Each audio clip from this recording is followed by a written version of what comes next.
Right. First of all, we're going to go through the incidents in the game. We're going to go through them, like the first ones, right through to the end one as well. We're going to go through them first because I don't want to talk about the goals and such like that and the positives that we had from the game until we talk about them. The incident with Jordan Pickford and Virgil van Dijk, straight red card, and it should have been a penalty as well for Liverpool. Now, what we're seeing, and from Melissa Reddy on Twitter about an hour ago, put out something saying that they're hearing that it's not an ACL tear to Van Dijk's knee. So at worst, he could miss 6 to 8 weeks, which is better than the prognosis of losing him for 8 months, 8 to 9 months, or something like that. Now, this hasn't been confirmed by Liverpool Football Club or Jurgen Klopp or anybody like that, or even the player himself, Virgil van Dijk. Hasn't been confirmed. It's what they're hearing. That sounds good, but I'm not going to jump on board with that one just yet because it's not confirmed. It's only, if anything, it's only a rumour. But that was a horrific challenge. He's done this before, Pickford as well, and I can't remember who he did it to, but he's done this before. He's very rash in his decisions, in being, I just don't know what it is with him. He just comes out and does these ridiculous things, and it was a horrible, horrible tackle, and totally unnecessary as well.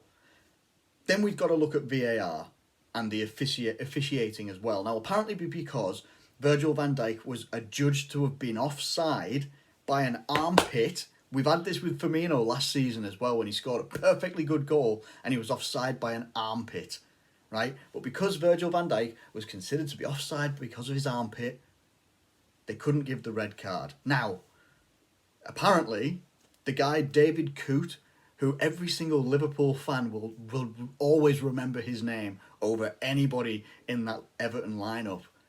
Dominic Calvert-Lewin, Richarlison, no, David Coote is going to be the guy that everybody remembers. Because apparently, he checked for a red card on the VAR and decided that it wasn't. Actively decided that it wasn't a red card for Jordan Pickford. It wasn't a red card challenge.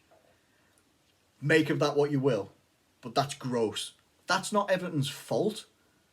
Doing the tackle it's a horrible tackle. For Pickford to do that, apparently he apologised and went up to Jordan Henderson and said, please can you pass on my apologies? Go and see the player himself. Go and see the player himself if you can, if you were able to. If you weren't able to and he's gone to hospital, then fair play. That's fine, not a problem. It should have been a penalty, should have been a red card, and we should have been out of sight by that point anyway. We then come to the offside. For Sadio Mane. Mane being offside for Henderson's winner. Henderson's winner ruled out. Ridiculous. Absolutely ridiculous. And you see, apart from Everton fans, you see pretty much everybody else saying VAR needs to be reviewed because these types of decisions, whatever happened, I can't remember who said it, but whatever happened, I think it was Peter Crouch actually said, whatever happened to the attacker getting the benefit of the doubt of being onside. They spotted that on VAR, but they couldn't spot the red card decision for Jordan Pickford. Are we being serious here? Are we being totally, completely serious here as well? And then we come to the Richarlison challenge, which I think actually happened before this. But the Richarlison challenge on Thiago. I'm going to read out what he said himself. Everyone who knows my background knows that I was never a violent player. What happened today was a fatality from sheer over-dedication. I did not enter that challenge with the intention of hurting Thiago. When I saw that the collision was going to happen, I picked up my foot and hit him with my knee in the process, which was inevitable due to the speed of the play. I already sent a message to him apologising, and I also do it here publicly. I hope he hasn't been hurt and that everything is fine. Now, in that, he actually hasn't said I'm sorry or I apologise. He just said I already sent a message to him apologising, and I also do it here publicly, but didn't actually say the words, right? He then posted a picture of a laughing emoji like this with a picture of him tackling Thiago, and then he deleted the tweet. Richarlison is a dirty player.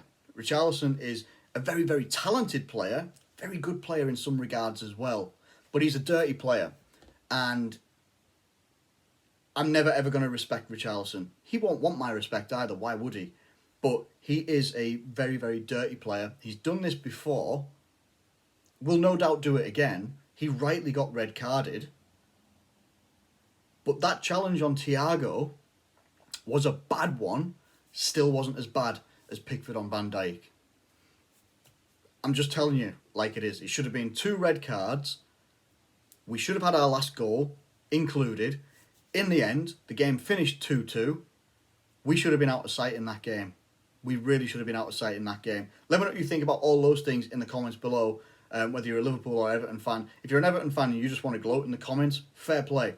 Everton to have their best possible result that they could ever have at Goodison Park against Liverpool. This best ever Premier League Everton team had to basically injure 2 of our players, have 2 red card incidents, but only one of them actually result in a sending off, and you still couldn't beat us.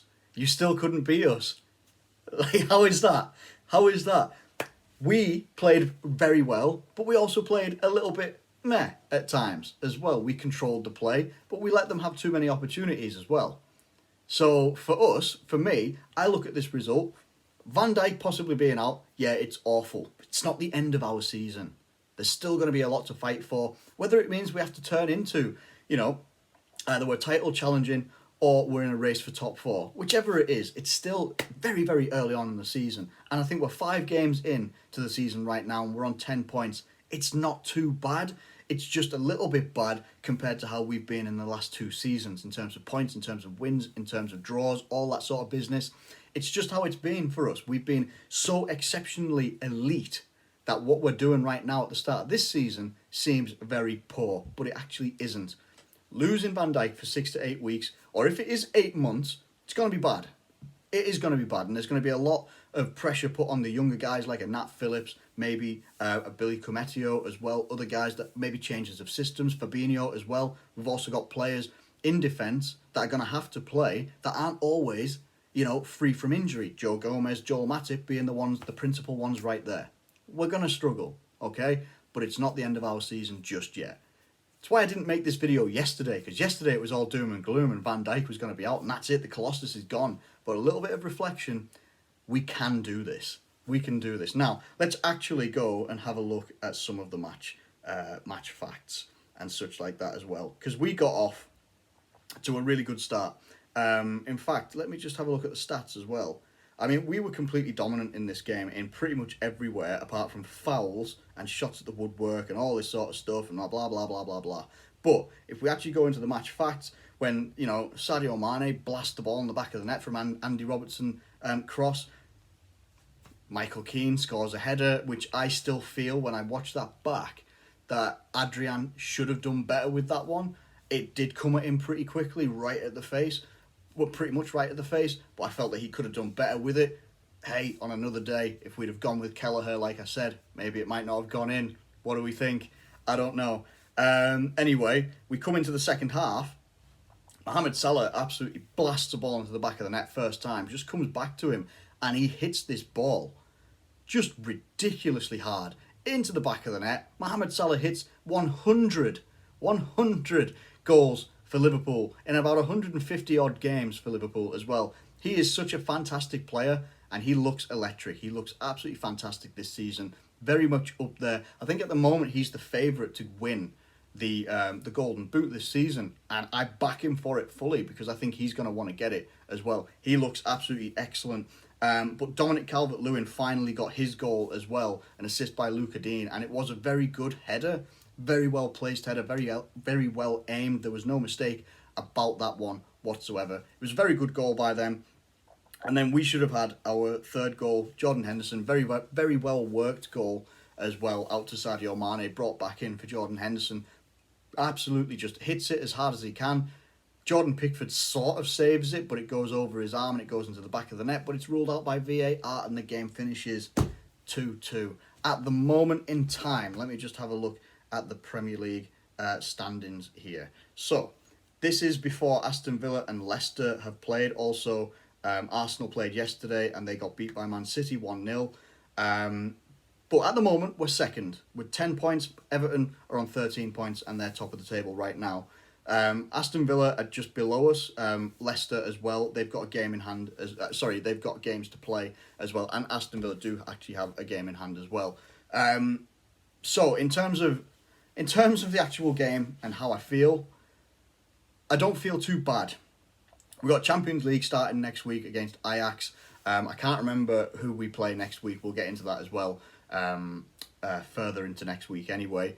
But I don't feel too bad. I feel that the whole performance as a whole was pretty good. I still think that, take everything away, even if we lose Van Dijk in this game against Everton, if we lose him and you have, say, Alisson in goal, or you have...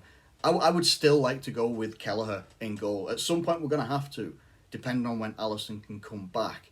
Obviously, Klopp says that he feels pretty good about it, but he didn't give a timeline for when Alisson's going to return. So when he can return, we don't know. But Kelleher and Adrian are going to have to rotate at some point. And I think Kelleher deserves a chance over Adrian right now, rather than Adrian just keep playing in goal and makes mistakes here and there, and his positioning, stuff like that's just not right. He's not always the fastest to react, and when he does react, he doesn't always react in the right way. Like, I truly feel that as good as Dominic Calvert-Lewin's header was, if he was in there a little bit more aware of where he's possibly going to try and put the ball, he could have got there. And the same for Michael Keane's header as well. The fact it's two-headed goals against us, I don't know. I just feel that Adrian can... I don't know if Adrian can do better, to be honest with you. I say he should do better. I don't know if he actually can do better. That's probably the fairest way of putting it. Maybe it sounds harsh and blunt, but that's as best as I can put it in my mind right now. I think that we should try and give Kelleher a go in goal, or why we bought a young Brazilian goalkeeper in the transfer window. Throw him in as well. He's meant to be the heir apparent to Alisson in years to come. Do it. Why not? Have a prodigy. Do like what is his name? The dude for AC Milan, Gianluigi Donnarumma. He was goalkeeping like at such a young age, and he's a class goalkeeper. Just do the same. Not that it works like that. I know that, but anyway, it's easy to get wound up by Everton fans, but do realise that yesterday was the single greatest day in Everton's history, and that says a lot about that fan base. Thank you ever so much for watching this video. If you have enjoyed it, please do like it and subscribe if you're new around here. If we get any more breaking news about Van Dijk, about Thiago as well, about their scans and injuries, then I will try and do some videos as well. But hey, try not to get too downhearted. There's still a long time to go in this Premier League season, and we've got a lot of other competitions to stay involved in as well. Thank you so much for watching, and I'll catch you later.